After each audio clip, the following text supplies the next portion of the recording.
கர்த்தரும் அருமை இரட்சகருமாகிய இயேசு கிறிஸ்துவின் விலையேறப்பெற்ற நாமத்திலே அருமையான சகோதர சகோதரிகள், தேவனுடைய பிள்ளைகள் யாவருக்கும் அன்பின் வாழ்த்துக்களை கூறி இந்த நாளின் தியானத்திற்கென்று உங்களை தயவோடு அழைக்கிறோம். இன்றைய தியான பகுதி பரிசுத்த மத்தேயு எழுதின சுவிசேஷம் 25ஆம் அதிகாரம் 14 முதல் 30 வசனங்கள் முடிய. தியான வசனம் 21 மற்றும் 23ஆம் வசனங்கள். மத்தேயு 25, 21 மற்றும் 23ஆம் வசனம். இந்த 2 வசனங்களும் சொல்கிற ஒரே காரியம் அதுதான். நல்லது, உத்தமமும் உண்மையும் உள்ள ஊழியக்காரனே, கொஞ்சத்திலே உண்மையாயிருந்தாய், அநேகத்தின் மேல் உன்னை அதிகாரியாக வைப்பேன், உன் எஜமானுடைய சந்தோஷத்திற்குள் பிரவேசி என்றார். அருமையான கர்த்தருடைய பிள்ளைகளே, இந்த நாளிலே, கடந்த நாளிலே நாம் கொஞ்சத்திலே உண்மையாயிருந்த தாவீதை குறித்து பார்த்தோம். தன்னிடமாய் ஒப்புவிக்கப்பட்ட அந்த கொஞ்சம் ஆடுகளை காப்பதிலே அவன் உண்மையுள்ளவனாக இருந்தான். அந்த ஆடுகளை குறித்த கவலையுடையவனாக இருந்தான். ஆடுகளின் பாதுகாவலை குறித்ததான எண்ணமுடையவனாக இருந்தான். தன்னுடைய ஜீவனையும் பொருட்படுத்தாது தன்னிடத்தில் ஒப்புவிக்கப்பட்ட அந்த ஆட்டுக்குட்டிகளை காக்கிறவனாக அவன் இருந்தான். கொஞ்சத்திலே உண்மையாக இருந்த ஓரிரு பேரை இந்த நாளிலே நாம் அவர்கள் மூலமாக தியானிக்க ஆண்டவர் நமக்கு கிருபை செய்வாராக. முதலாவதாக நாம் பார்க்கின்ற பொழுது, நியாயாதிபதிகள் நியாயம் விசாரித்து வந்த காலத்திலே இஸ்ரவேல் மக்கள் கர்த்தருடைய பார்வைக்கு பொல்லாப்பானதை செய்தார்கள். எனவே கர்த்தர் அவர்களை ஒரு சந்தர்ப்பத்தில் மீதியானியருடைய கையிலே ஒப்பு கொடுத்தார் என்று சொல்லி நாம் வாசிக்கிறோம். ஜனங்கள் சிறுமைப்படுத்தப்பட்டார்கள். மீதியானியர் அவர்களுடைய நிலத்தின் விளைச்சலை கெடுத்தார்கள். அப்பொழுது இஸ்ரவேலர் கர்த்தரை நோக்கி முறையிட்டார்கள். இஸ்ரவேல் புத்திரர் மீதியானியருக்கு பயந்து கெபிகளிலும் குகைகளிலும் மறைந்து ஒளிந்து கொண்டிருந்தார்கள். ஆனால் அந்த வேளையிலே கிதியோன் தன்னிடமிருந்த கொஞ்சம் கோதுமையை மீதியானியரின் கைக்கு தப்பிக்கிறதற்காக ஆலைக்கு சமீபமாய் அதை போரடித்து கொண்டிருந்தான். கொஞ்சத்தில் அவன் உண்மையாயிருந்ததை கண்ணுற்ற ஆண்டவர் அவனை பராக்கிரமசாலியே என்று அழைத்தார்.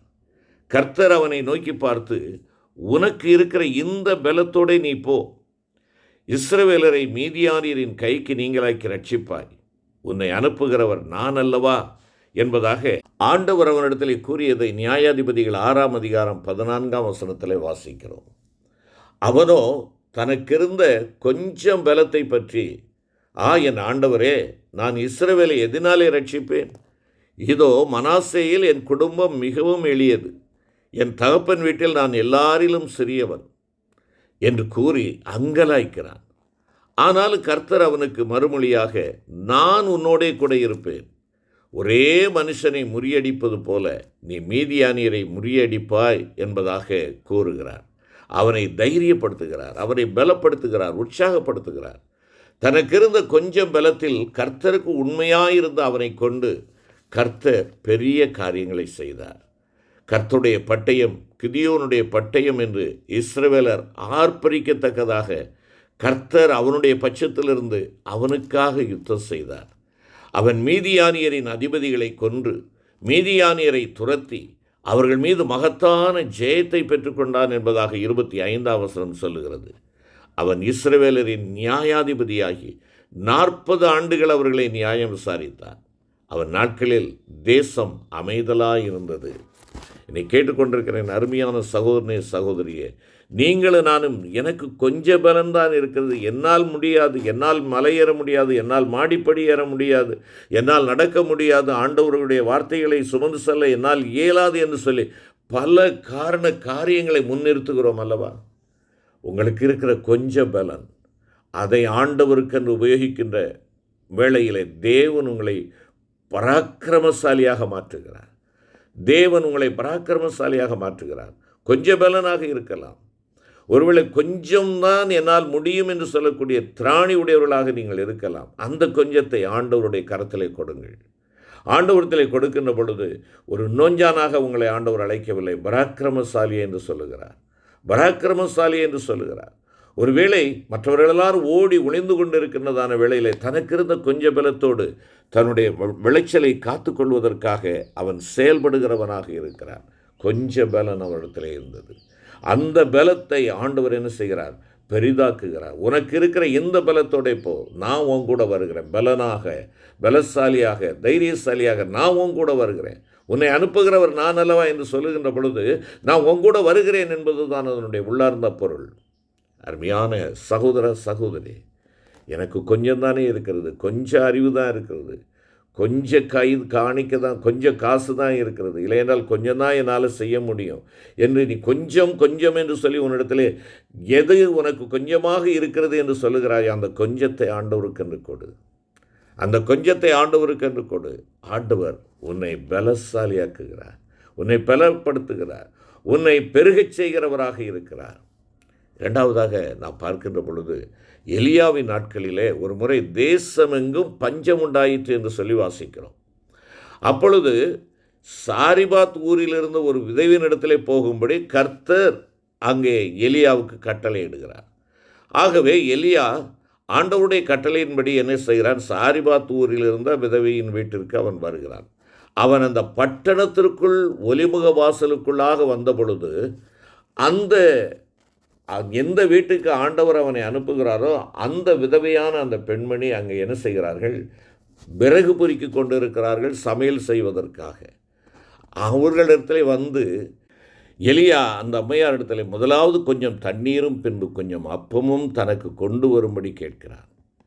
அவள் அதற்கு மறுமொழியாக என்ன சொல்கிறாள்? பானையில் ஒரு பிடி மாவும் கலயத்தில் கொஞ்சம் எண்ணெயுமே அல்லாமல் என்னிடத்தில் ஒரு அடையும் இல்லை என்று உம்முடைய தேவனாகிய கர்த்தருடைய ஜீவனை கொண்டு சொல்லுகிறேன். இதோ நானும் என் குமாரனும் சாப்பிட்டு செத்து போக அதை எனக்கும் அவனுக்கும் ஆயத்தப்படுத்துவதற்கு 2 விறகு பொறுக்க வந்தேன் என்பதாக சொன்னார்கள். எலியா அவளை பார்த்து என்ன சொல்கிறார்? பயப்படாதே, நீ போய் உன் வார்த்தையின்படி ஆயத்தப்படுத்து. ஆனாலும் முதல் அதிலே எனக்கு ஒரு சிறிய அடையை பண்ணி என்னிடத்தில் கொண்டு வா. பின்பு உனக்கும் உன் குமாரனுக்கும் பண்ணலாம். கர்த்தர் தேசத்தின் மேல் மழையை கட்டளையிடும் நாள் மட்டும் பானையின் மா செலவழிந்து போவதும் இல்லை, கலசத்தின் எண்ணெய் குறைந்து போவதும் இல்லை என்று இஸ்ரவேலின் தேவனாகிய கர்த்தர் சொல்லுகிறார் என்று சொல்லி அவளிடத்தில் சொல்லுகிறார். அவள் போய் எலியாவினுடைய வார்த்தையின்படியே செய்தாள் என்று சொல்லி வேதம் சொல்லுகிறது. அவளும் இவனும் அவள் வீட்டாரும் அநேக நாள் சாப்பிட்டார்கள். அநேக நாள் என்று சொல்லும் வருடக்கணக்காக சாப்பிட்டார்கள். கர்த்தர் எலியாவை கொண்டு சொன்ன வார்த்தையின்படியே பானையிலே மா செலவழிந்து போகவும் இல்லை, கலசத்தின் எண்ணெய் குறைந்து போகவும் இல்லை. தனக்கிருந்த கொஞ்சத்தில் உண்மையாயிருந்த அந்த விதவை அந்த பஞ்சகாலம் முழுவதும் அவள் திரட்சியாய் ஆசீர்வதிக்கப்பட்டாள் என்று சொல்லி பார்க்கிறோம். ஆண்டவராகிய இயேசு கிறிஸ்துவும் குறிப்பிடுகின்ற பொழுது எலியாவின் நாட்களிலே 3 வருஷமும் 6 மாதமும் வானம் அடைபட்டு தேசமெங்கும் மிகுந்த பஞ்சம் உண்டாயிருந்த போது இஸ்ரவேலருக்குள் அநேக விதவைகள் இருந்தார்கள். ஆனாலும் எலியா சீதோன் நாட்டில் உள்ள சரப்தா ஊரில் இருந்த ஒரு விதவையினிடத்திற்கு அனுப்பப்பட்டானே அல்லாமல் மற்றொருத்தினிடத்திற்கும் அனுப்பப்படவில்லை என்பதாக லூக்கா 4:25-26 கூறுகிறார். மேன்மையாக பேசுகிறார் அவளை பற்றி. அருமையான தேவனுடைய பிள்ளையே, நீங்களும் நானும் கொஞ்சத்தில் உண்மையுள்ளவர்களாயிருந்து கர்த்தருடைய திரட்சியான ஆசீர்வாதங்களை பெற்று அனுபவிக்க நம்மை அவருடைய கரத்திலே ஒப்பு கொடுப்போம்.